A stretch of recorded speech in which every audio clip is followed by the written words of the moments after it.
El siguiente programa es apto para toda la familia. No contiene escenas de sexo ni violencia. Sindicalismo. Arte. Cultura. Actualidad. Tecnología. Pedagogía. Educación. Las expresiones de vida con que se construye Colombia tienen un punto semanal de encuentro. Muy buenos días, amables televidentes. Sean ustedes bienvenidos a Encuentro, a Telerevista Cultural y Educativa de la Federación Colombiana de Educadores. La invitación para que nos acompañe los próximos 30 minutos en este recorrido por las noticias más importantes que en el escenario político, educativo y por supuesto sindical se han desarrollado en el transcurso de la semana. Los temas que trataremos hoy: Fondo de Prestaciones responde a las denuncias de incumplimiento y en el reconocimiento y pago de cesantías. Escuela de Puente Quetame sigue a medias. Ahí van en el proceso de construcción luego de 4 años de que un sismo la destruyera.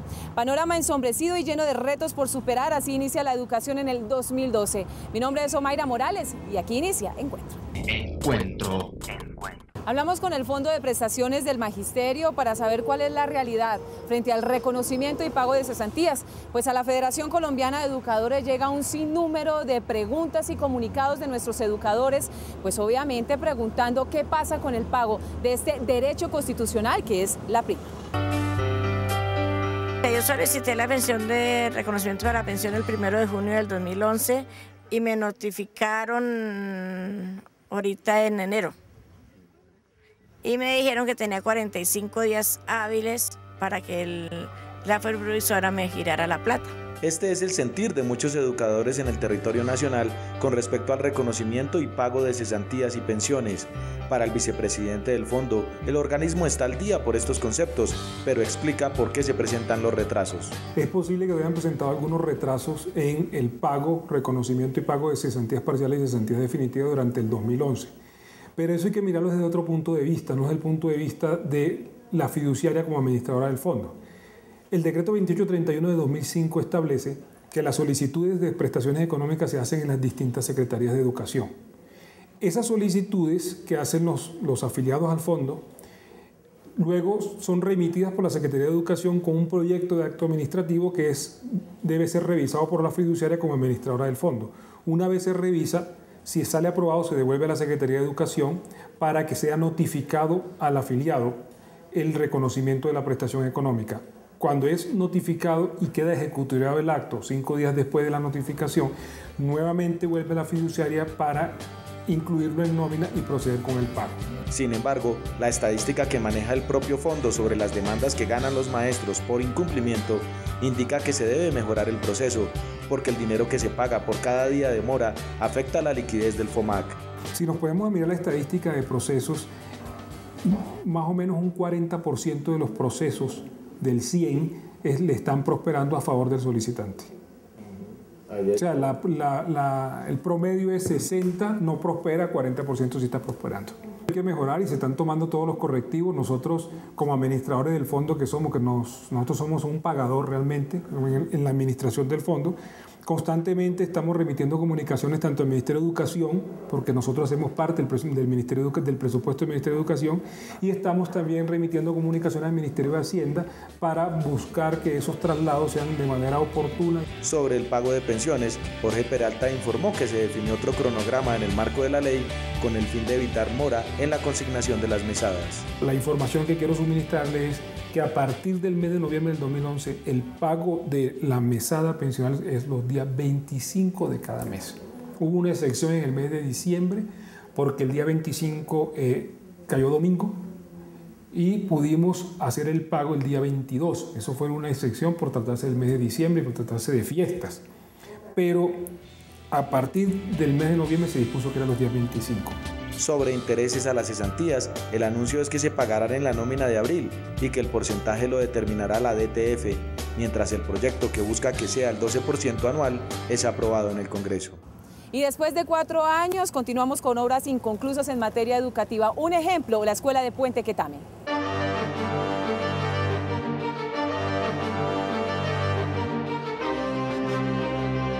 Hace 4 años un fuerte movimiento telúrico dejó la escuela Pedro Liceo Cruz de Puente Quetame en malas condiciones.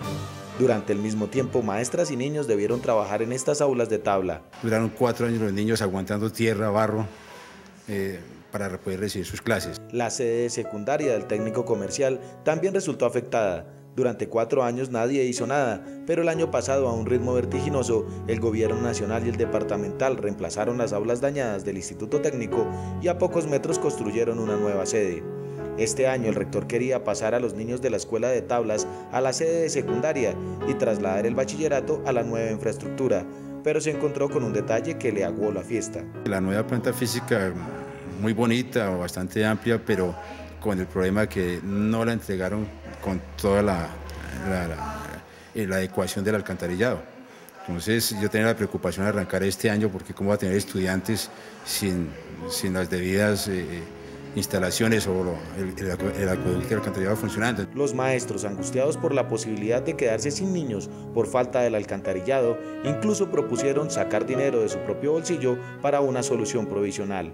El problema para solucionarlo de momento es adecuar una manguera más o menos de 4 pulgadas para dar vía libre al colegio para que esto no se sature de estudiantes. Ese es un problema los cuales los padres están cogiendo ahorita para retirarlos. Y como ahora el común denominador es que si no hay estudiantes, quitan docentes. Entonces nos toca es pregar a solucionar, que nos colaboren de donde sea para que esto funcione. Para que el rector pudiera cumplir su meta, la gobernación le ofreció una solución temporal. El plan de contingencia es vamos a funcionar de todas maneras allá, se va a hacer con baños portátiles mientras se logra iniciar las obras, que esas pueden demorar mínimo 3 meses, le pongo yo. Y aquí sigue, entonces podemos recibir a los niños de preescolar. Pero el problema es que donde no tomemos el plan de contingencia, estaríamos corriendo riesgo que los estudiantes se me van. Pero ahora tiene otro problema. Para que los niños de la escuela pasen al técnico, debe hacer varias reparaciones y no cuenta con dinero. Pintura, tengo que hacer resanes, tengo que colocar ciertas tomas eléctricas para asegurar a los niños y no hay dinero. El colegio no tiene dinero en este momento, entonces, y como no tengo prohibido cobrar cuotas ni nada de eso, me toca es acudir a la buena voluntad de los padres de familia. Este es un ejemplo de la importancia que tiene la educación para los gobiernos. Obras inconclusas, niños que desertan por las malas condiciones en que estudian, recortes que impiden sostener las plantas físicas y maestros angustiados frente a un panorama que no es su culpa, pero del que pueden salir perjudicados. El decreto 4807 del 2011 decreta la gratuidad de la educación. Le quita recursos a las instituciones, pero tampoco busca mecanismos para regresárselos. Este es el regalito sorpresa del 2012 para las instituciones. El decreto 4807, que contempla la eliminación de los conceptos educativos que cobraban los colegios públicos como certificaciones, derechos de grado y pensiones muy bajas, lo que es una buena noticia para los padres de familia, es al mismo tiempo un veneno para la calidad de la educación, porque estos recursos le servían a los planteles para sufragar gastos y ahora no contarán con ellos, porque el gobierno no los compensará. Se está plantelizando la educación porque está transfiriendo unas responsabilidades administrativas directamente a los rectores, ni siquiera a los consejos directivos, sino a los rectores, y son responsabilidades administrativas y financieras. De un modo indirecto, el Estado va a cubrir parte de los gastos de los proyectos pedagógicos, parte de los gastos del carnet estudiantil, de la papelería, del manual de convivencia, pero esos recursos van a ser insuficientes y le va a tocar a los rectores ingeniarse otros métodos para autofinanciarse. FECODE siempre ha luchado por educación pública gratuita, de calidad y costeada por el Estado. Sin duda, la gratuidad del 4807 dista mucho del sueño magisterial, porque no le irriga recursos al sector y por el contrario, hace exigencias para desembolsar dineros tan importantes como los que se destinan para nutrición de niños y niñas. No girará recursos para alimentación escolar a los colegios que no amplíen la jornada, que no extiendan la jornada. Y resulta que para extender la jornada, además de los recursos de alimentación, también hay que financiar personal docente, también hay que financiar otros elementos de infraestructura, también hay que financiar otras necesidades en materiales educativos. En esa medida están haciéndole un chantaje a las instituciones y en esa medida muchas instituciones que no tengan condiciones para ampliar la jornada no van a recibir un apoyo para ese rubro tan importante de la canasta educativa que es la alimentación escolar. La diferencia con Bogotá es que la ciudad ha invertido en infraestructuras, refrigerios, maestros, kits escolares y rutas, mientras la política del ministerio prohíbe cobros, pero no destina dinero para nuevos colegios, dotaciones, transporte escolar, útiles, laboratorios, bibliotecas y mucho menos herramientas tecnológicas. Si una institución educativa no logra cubrir todos los recursos que necesita para sus gastos de funcionamiento y con lo que le giren por este concepto, entonces tendrá que acudir a los alcaldes municipales para que haya una cofinanciación entre el Sistema General de Participaciones y los alcaldes. Esa posibilidad abre puertas para que se dispare el clientelismo y las presiones políticas. La bandera de gratuidad con dignidad seguirá en alto por parte de la Federación Colombiana de Educadores, porque no puede ser implementada en medio de la pobreza, sino dándole a la educación por lo menos el 7% del Producto Interno Bruto. Así, no se cobrará por acceder a megacolegios en las mejores condiciones, pero hoy pareciera que al gobierno le da pena cobrar el colapso en el que se encuentra la educación por los recortes que él mismo le ha propinado. Lo peor es que este es uno más. Y aprovechando la visita de los 94 secretarios de Educación del país que se reunieron con la ministra de Educación aquí en la capital de la República, pues las cámaras de encuentro estuvieron allí para hacer un sondeo de cuáles son las problemáticas y los retos para este 2012 en materia educativa. Por 3 días en Bogotá, los 94 secretarios de Educación del país reportaron cómo inician el 2012 y escucharon a la ministra que les habló de la gratuidad educativa y de los 65.000 pesos por alumno matriculado que recibirían, lo que dejó en entredicho este derecho. El ministerio de pronto se queda corto con eso. Yo creo que ya depende de muchos municipios y departamentos que prioricen la educación, hacen esos esfuerzos adicionales. Nosotros cuando estuvimos en Medellín, esos esfuerzos adicionales se hicieron con recursos del municipio, con recursos ordinarios, así que hay que hacer unos esfuerzos, porque a veces del orden nacional, si no alcanza, pues uno no puede dejar a su municipio de pronto con dificultades. Y es que este 2012 inicia con retos y dificultades heredadas como la violencia y el invierno. La crisis sigue, la crisis continúa en cuanto a lo que tiene que ver con las instituciones, porque algunas instituciones no necesitan de reparación, sino que es que hay que construir las nuevas. Entonces, por ejemplo, la semana pasada en el municipio de La Apartada tuvieron que desalojar una escuela, dado que ya se iba a derrumbar, y en este momento pues tenemos los niños sin poderlos organizar. Hay dos temas que son cruciales para el departamento del Meta y uno que tiene que ver con el proceso de gratuidad que ahora lo asume el gobierno nacional. Nos parece maravilloso que el gobierno nacional entienda que es el responsable de la educación, pero lo que no compartimos es el monto en el que se está hablando que se le fijaría por niño atendido, porque nosotros estábamos más o menos entregando 240.000 pesos por niño.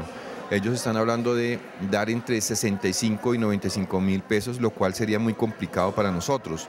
Y dos, el problema de las regalías del petróleo.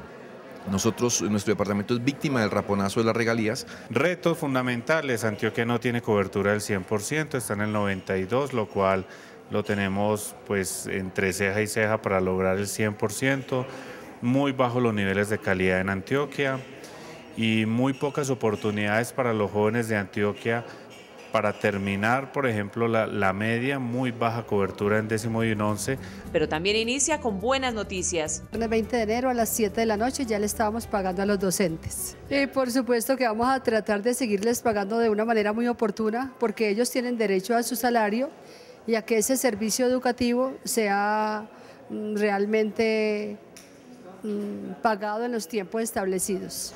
Mientras en Bogotá hay exceso de cupos iniciando el calendario escolar y estafadores ofreciendo los mismos en el Putumayo, hay exceso de docentes y déficit de estudiantes. Para el secretario es un problema de registros. Valoramos que en este momento la planta docente existente, con la matrícula que hay en este momento en el sistema, no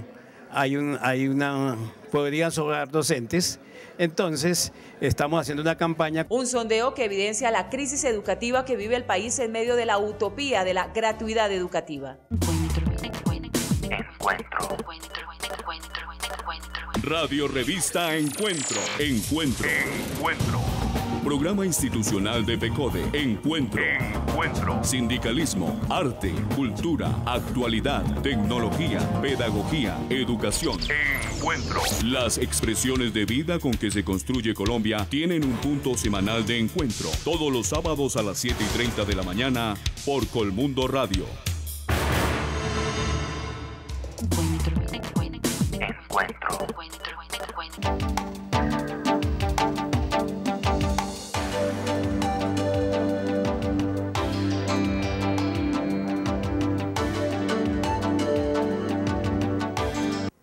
Buenos días para todos los compañeros y compañeras del Magisterio, para la comunidad educativa, los padres de familia. Hemos desarrollado el seminario del Ejecutivo de FECODE para trazar el plan de trabajo durante este año. La instalación de la comisión tripartita es un tema muy importante, porque allí es donde se va a debatir con los senadores, con los representantes a la Cámara, con la sociedad, con el Ministerio de Educación y todo el magisterio, lo que tiene que ver con la unificación del decreto 1278 y el decreto 2277, o sea, los maestros antiguos. Para resolver el tema de la desigualdad entre las dos generaciones y tengamos un instrumento que nos permita, tanto en la carrera docente como en el régimen laboral, tener una sola norma que nos permita unificar al magisterio en su conjunto. Es un tema muy importante. Por eso hay que deponer los intereses individuales por los intereses colectivos, porque no podemos nosotros dejar al lado a los compañeros nuevos y que mediante todos los sistemas de intimidación, sobre todo de las evaluaciones, se manipule a las nuevas generaciones y trate de haber un control social sobre el magisterio colombiano. El otro tema tiene que ver obligatoriamente con el referendo. El tema de la gratuidad de la educación desde preescolar hasta la universidad, con una financiación que hemos dicho nosotros que sea el 7% del Producto Interno Bruto, que haya una disponibilidad financiera y que efectivamente el tema de la educación no es un tema aislado de la sociedad. Tiene que ver con toda la juventud y tiene que ver con las nuevas generaciones, pero sobre todo porque se considera que la educación es un motor del desarrollo económico y social del país. Por eso el llamado que le hacemos a todos es que efectivamente rodeemos al Ejecutivo de FECODE y que nos dispongamos a trabajar efectivamente para que realmente ese referendo tenga un feliz término en favor de la niñez, en favor de las nuevas generaciones y en favor del pueblo colombiano. Por otro lado, tenemos que estar atentos al desarrollo del proceso de la contratación del servicio médico. Estamos en la etapa de presentación de propuestas, luego viene la evaluación. Pero nosotros no podemos descuidarnos ante esta contratación, porque siempre el gobierno trata de llevarnos a la 100. Feliz día para los compañeros y compañeras. Vamos a confrontar las políticas neoliberales del gobierno. Adelante. Y hablando de regalitos con el que los colombianos iniciaron este 2012, directo del gobierno nacional, un nuevo POS que actualiza todo el sistema de salud. Infortunadamente, en vez de mejorar todo el proceso para los pacientes y los usuarios, pues la cosa enrarece la relación con las EPS, los medicamentos y las enfermedades raras quedan en el limbo. Como un regalo de Reyes sospechoso, recibieron los colombianos la actualización del POS, que según el presidente Santos es la carta a la equidad en el servicio para los más pobres. Sostuvo también que gracias a la reducción en los recobros se permitió pasar de 2.5 billones en el 2010 a una proyección de desembolso de más de 1 billón en este año. Se economizarán recursos, pero desconoció que la inyección es insuficiente para un servicio agonizante del que algunos han desfalcado sin ninguna consecuencia.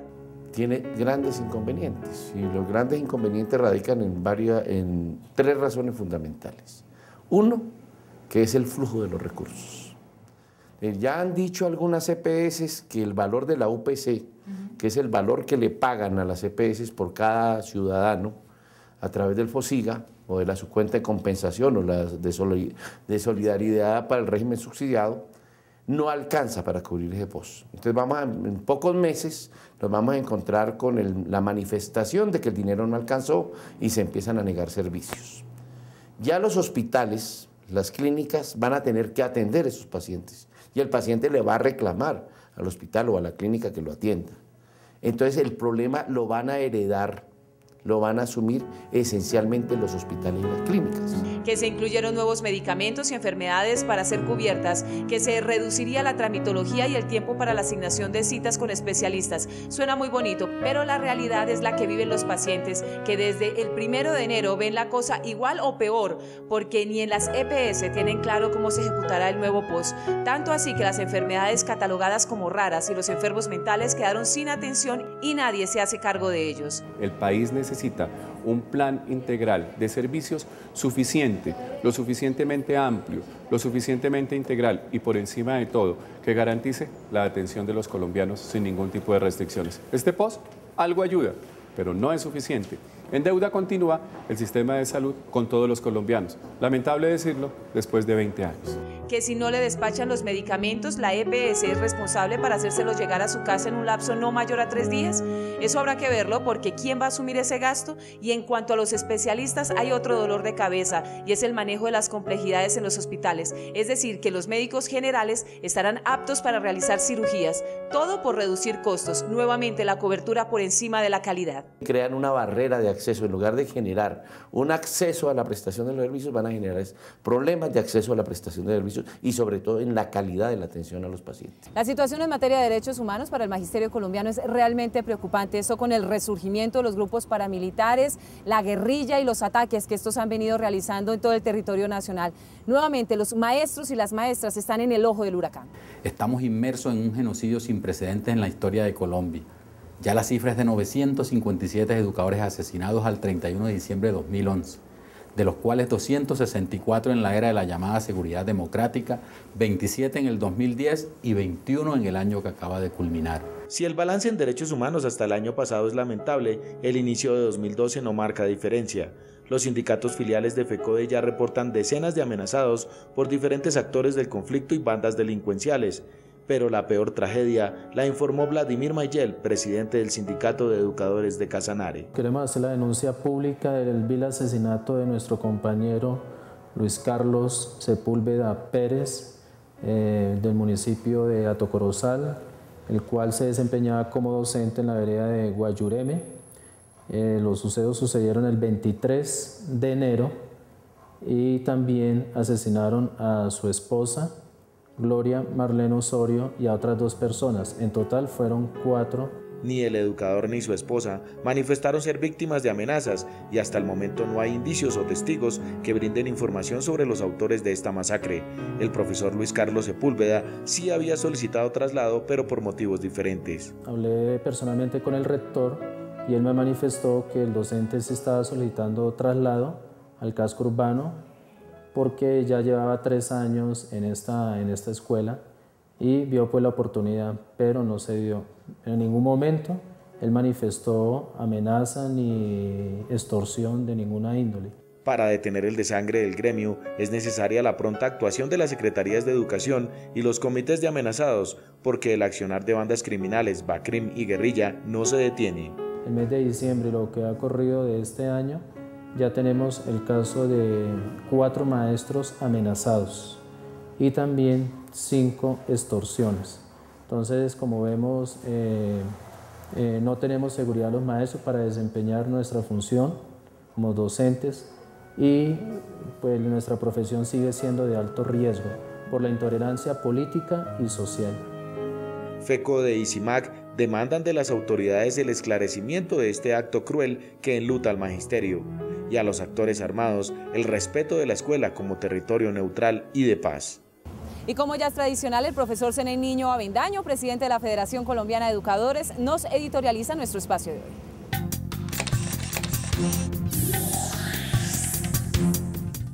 Buenos días. El Ministerio de Educación en días pasados reunió a los 94 nuevos secretarios de Educación de los entes territoriales certificados para darles claras y precisas instrucciones fundamentadas en la política educativa que viene impulsando el gobierno del presidente Santos.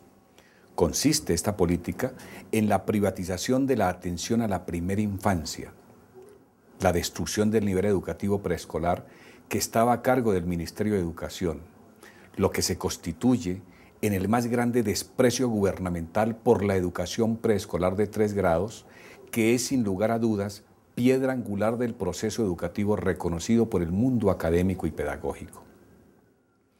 FECODE nunca admitirá que este importantísimo periodo de la vida y de la educación de nuestros niños y niñas se confíe a manos inexpertas.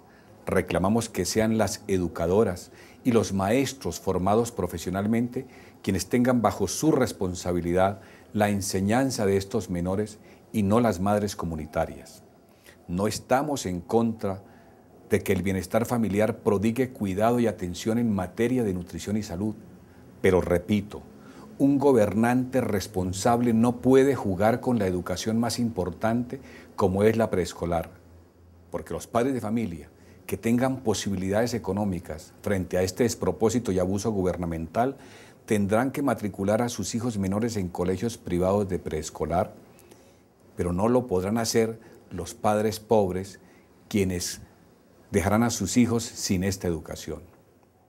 Otros ejes de la política es la extrema vigilancia y hostigamiento a la labor del magisterio, la imposición de contenidos educativos ahora denominados estándares y competencias, el recorte de la planta de personal docente y administrativo propiciado mediante el traslado de alumnos de los colegios estatales hacia los megacolegios en concesión y el incremento de alumnos por curso.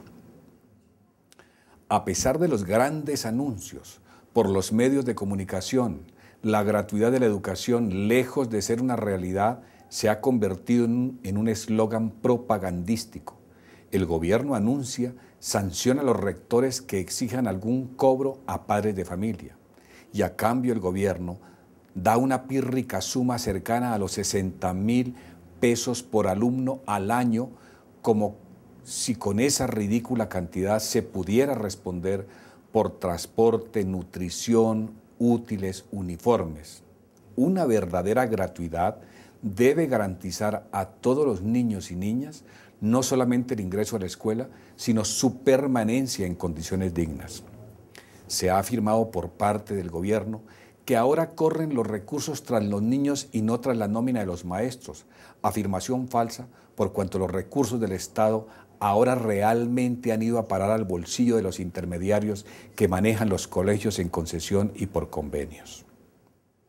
Finalmente, las sociedades y gobiernos de las naciones en el mundo hacen esfuerzos por mejorar la calidad de la educación, darle la debida importancia a la profesión docente, porque tienen total claridad de la incidencia de estos factores en el desarrollo tanto de las fuerzas de producción como de la cultura. Esa es la razón por la cual FECODE impulsará el referendo por la calidad, gratuidad y obligatoriedad de la educación pública prestada directamente por el Estado sin intermediarios, desde la educación preescolar de 3 grados hasta la universidad. Un feliz fin de semana. Recuerde el lunes 11 de la noche por el Canal 1 Contrastes, porque la realidad tiene diferentes miradas. Nuevamente hablaremos sobre el nuevo POS y los inconvenientes que en este momento está presentando para los pacientes y usuarios. Siempre hay alguien que piensa diferente. Contrastes.